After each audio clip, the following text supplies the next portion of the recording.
Yeah, I mean, one of those nights. We were due for one. I'll be honest, I'm not disappointed. I'm not. I'm actually in a really, really good place. They mucked the game up, give them a lot of credit. They've got there's a reason they foul as much as any team in the country. They mucked the game up, made it ugly. Um, their kids played really hard. I thought Langford was unbelievable in the first half and impacted the game. We have a chance, as bad as we played, as many free throws as we missed, as many layups as we smoked. Our two heroes didn't play very well in Io and Kofi, our two guys, and yet we've got a chance after a flagrant foul to cut it to 6 on the road against a team that we can't lose sight of was a top 5 team earlier this year. So they're getting their legs under them. They played good. We had a couple breakdowns in transition, and in the first half that really hurt us. And then we had we couldn't get a stop. It was a second chance. We'd get a stop and we get a second chance point, but or they get a second chance basket. But give them credit. On to the next. It was we fought till the end, and I'm proud of that. And we'll go after it again on Thursday. Okay, we'll start off with Marley and then Matt Stevens and Scott Ritchie. Go ahead, Marley. Coach, it seems there was just a lot of frustration the whole way around. How do you coach a team through that when you guys are just dealing with so many mental challenges, and especially when maybe the ball isn't going in? Yeah, that's on me. That's on me. I was, I got to be better. I got to do a better job. I got to do a better job of getting our guys through that. We've had moments like that, but again, tonight was frustrating, and I think the more, the more the game went on, I thought we settled in. But again, it was, I got to be better. It looked like Io got a little emotional. I mean, usually he's so very composed. Did you find there was a little something out of character for him tonight, as in that sense? No, I mean, yeah, I mean, I don't think there was anything to be made of it. Io, missed a couple layups and a couple free throws that he doesn't miss. And it's one of those nights. I mean, I don't care. You look at any pro, you look at any player, they have bad nights, and he's been on an unbelievable streak for a long time, and he's won us a lot of games, and I just was one of those nights, and we're asking him to play a lot of minutes and guard Aaron Henry as well, and we'll get him next time. All right, thank you. Okay, Matt Stevens and Scott Ritchie. Go ahead, Matt. Brad, Trent mentioned tonight that the physicality really bothered you guys, and he seemed to mention that at least tonight it was a toughness issue. Is he being a little too hard on himself, or is that something that you saw over the course of 40 minutes? No, he's probably over exaggerating that a little bit. I mean, I thought we missed some shots early.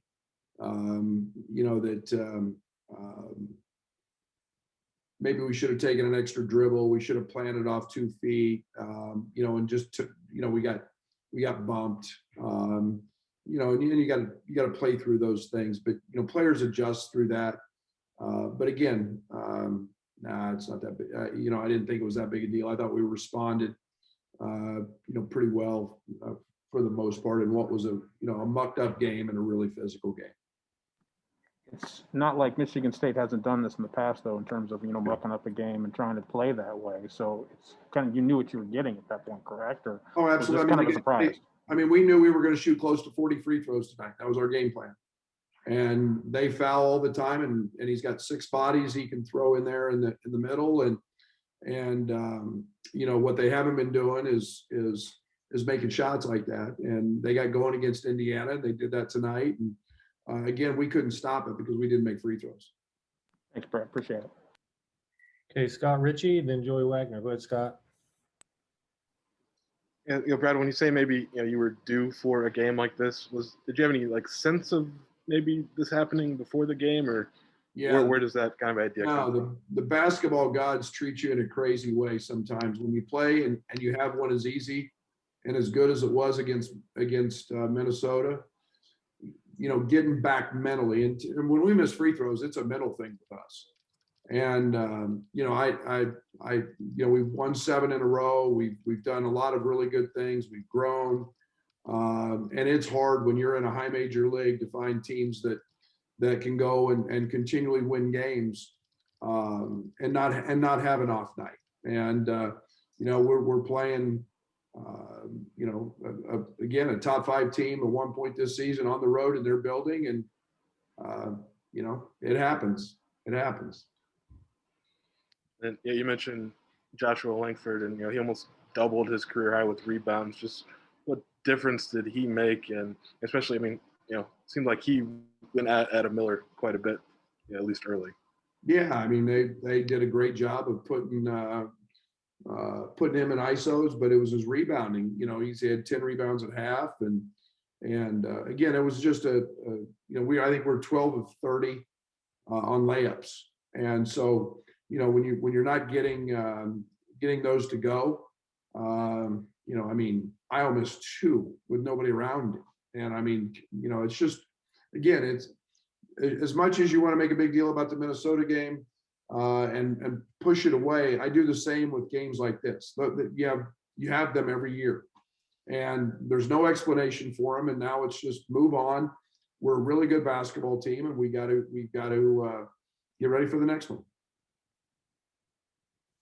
Okay, Joey Wagner and then Derek Piper. Go ahead, Joey. Hey, Brad, you talked about you personally are in a pretty good place. Was there a point in the game, because there were times you looked, frustrated with just kind of how the game was unfolding? Was there, what's the line for you between frustration and coming out and kind of seeing the way you're seeing it now? Well, I'm going to fight for my team while it's going on. As soon as the game ends, I got to switch to flip off, and group of guys to deal with when I'm not competing. Man, I loved our fight. I loved what we did. We got 30 layups against Michigan State, 30. And we got to the line 34 times.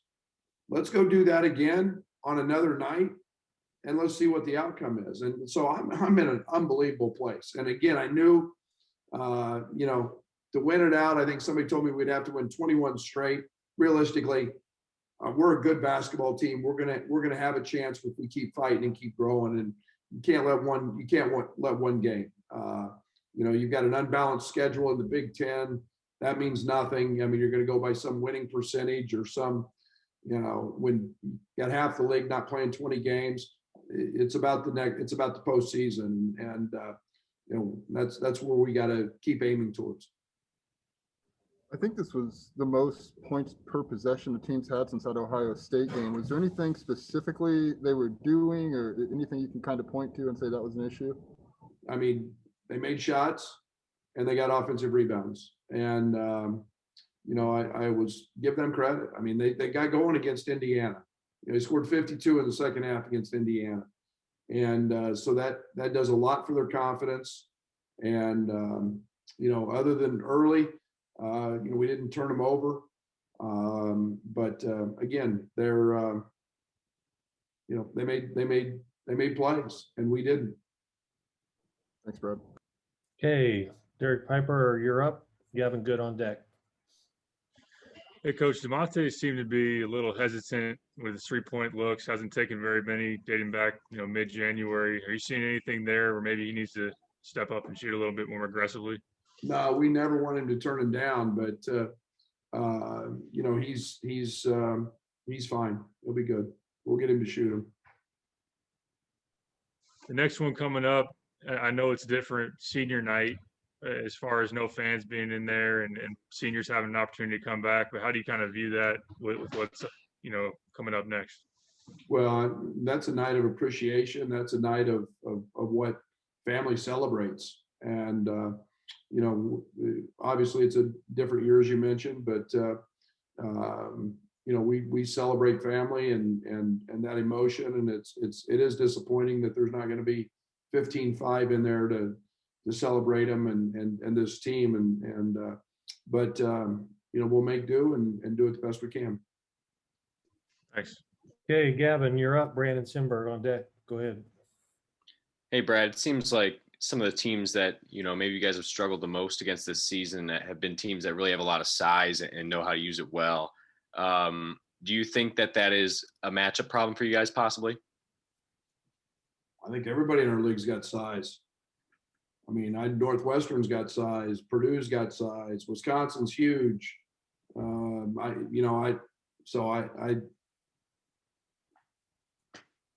mean, we've done pretty well with what we've got. All right, thanks. All right, Brandon, then Matt Stevens with a follow-up. Go ahead, Brandon. Hey, Brad, they limited Kofi to 13-6 tonight. What'd you kind of see from them defensively against him? I don't know. I haven't seen the number, how many fouls he drew. I mean, he have 25 if he makes free throws?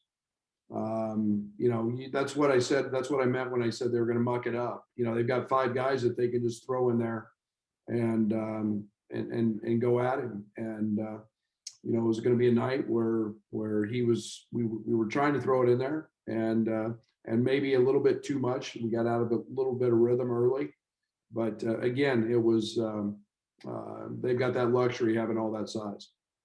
And then a season low in minutes for Adam tonight. What kind of went into that? Nothing. Just combination. We were trying to find Aaron Henry's matchup. We were trying to find matchup with Langford. And again, it was just it's just one of those nights. Nothing big. He'll be in the starting lineup on Thursday. Okay, we'll wrap up with Matt Stevens. Go ahead, Matt. Brad, I was laying on the floor after getting punched in the face, and I noticed you said something to your boss who was sitting courtside. Do you mind me asking what you said? No, I won't tell you. Okay, fair enough.